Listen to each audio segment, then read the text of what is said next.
கர்த்தருடைய பரிசுநாமத்துக்கு ஸ்தோத்திரம். நம்ம நெறைய பேர் கேள்விப்பட்டிருப்போம் இல்லையா? வாழ்க்கைங்கிறது ஒரு ரேஸ் இல்லையா? அது ஒரு ஓட்டம். நம்ம என்ன பண்ணணும்னா, நம்ம வாழ்க்கை ஓடிக்கொண்டே இருக்கணும். ஒரு இடத்துல நிற்கவே கூடாது.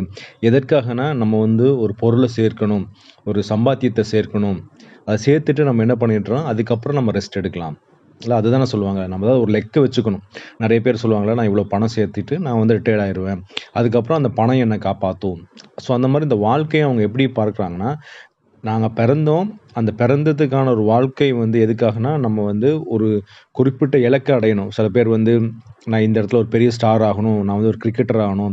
இல்லன்னா நான் ஒரு ஃபுட்பாலர் ஆகணும். இல்லன்னா நான் மீடியால பெரிய ஆளா வரணும். இந்த மாரி லக்கை நோக்கி ஓடிக்கொண்டே இருப்பாங்க. அந்த லக்கு எதற்காகன்னா, அந்த பணம் சம்பாரிக்கணும். பணம் சம்பாரிச்சு தங்கள் வாழ்க்கைய அவங்க சந்தோஷமா கழிக்கணும். இதுதான் இந்த உலக பிரகாரமான ஒரு ஓட்டம். ஆனா கிறிஸ்தவர்களாகிய நமக்கு என்ன ஒரு ஓட்டம் கொடுக்கப்பட்டிருக்கிறது இல்லையா? நம்முடைய லக்கு யாருன்னு பார்த்தீங்கன்னா, இயேசு கிறிஸ்து தாங்க. அந்த இயேசு கிறிஸ்துங்கிற லக்க நம்ம அடையறதுக்கு இந்த உலகத்துல பல பிரச்சனைகள் இருக்கு. நீங்க ஓட்டப்பந்தய வீரர் நீங்க பார்த்திருப்பீங்க. தடகளம் இல்லையா? நெறைய தடைகள வச்சிருப்பாங்க. அதை தாண்டி தாண்டி ஓடுவாங்க இல்லையா? அதே மாரி நமக்கும் நெறைய தடைகள் அந்த உலகத்துல இருக்கு. யாரு நமக்கு லக்குனா, இயேசு கிறிஸ்துவ அடையறக்கு நெறைய தடைகள். என்ன தடைகள்னா, பாவங்கள் தான் அந்த தடைகள். அந்த பாவங்கள் என்ன பண்ணுதுன்னா, நம்மள சுத்தி வச்சிருக்குது. அந்த அந்த தடைகள் என்ன பண்ணும், நம்மள இழுக்குது கீழ.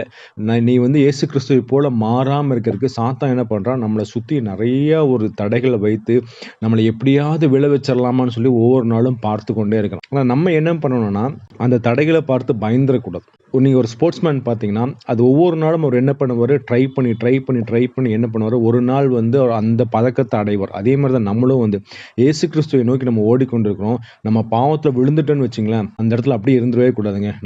நான் பாவியாயிட்டேன். என்னால எந்திரிக்க முடியல. அப்படின்னு சொல்லிட்டு நம்ம ஒரே இடத்துல இருந்தோம்னா, அந்த லக்கை நோக்கி நம்மளால ஓடவே முடியாது. நம்ம என்ன பண்ணணும், அந்த பாவத்துல விழுந்துட்டோமா, உடனே நம்ம என்ன பண்ணணும், தேவனிடத்துல மன்னிப்பு கேட்கணும். கடவுளே, இந்த பாவத்துல நான் விழுந்துட்டேன். நான் மறுபடியும் எந்திரிச்சு ஓடுறேன்னு சொல்லி நம்ம ஓடும்போது, நம்ம கண்டிப்பா அந்த லக்கை நோக்கி அடைய முடியுங்கல்ல. அதுதான் தேவன் எதிர்பார்க்கிறார். இயேசு கிறிஸ்து தாங்க நமக்கு ஒரு நல்ல எக்ஸாம்பிள். நீங்க ஒரு வசனம் வாசிக்கலாம் இல்ல.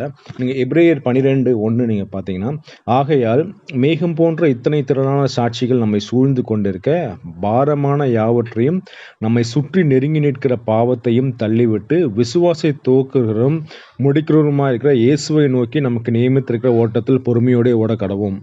பொறுமையோடு என்ன பண்ணணும், நம்ம ஏசப்பாவை நோக்கி ஓடிக்கொண்டே இருக்கணும். அதுதான். ஸோ ஏசப்பா என்ன பண்றாரு நீங்க பார்த்தீங்கன்னா, நீங்க அவரு எப்படி ஓடுனார் நீங்க பாருங்களேன். 12:2 அவர் தமக்கு முன் வைத்திருந்த சந்தோஷத்தின் பொருட்டு அவமானத்தை எண்ணாமல் சிலுவையை சகித்து தேவனுடைய சிங்காசனத்தில் வலது வரிசையில் வீற்றிருக்கிறார் இல்லையா?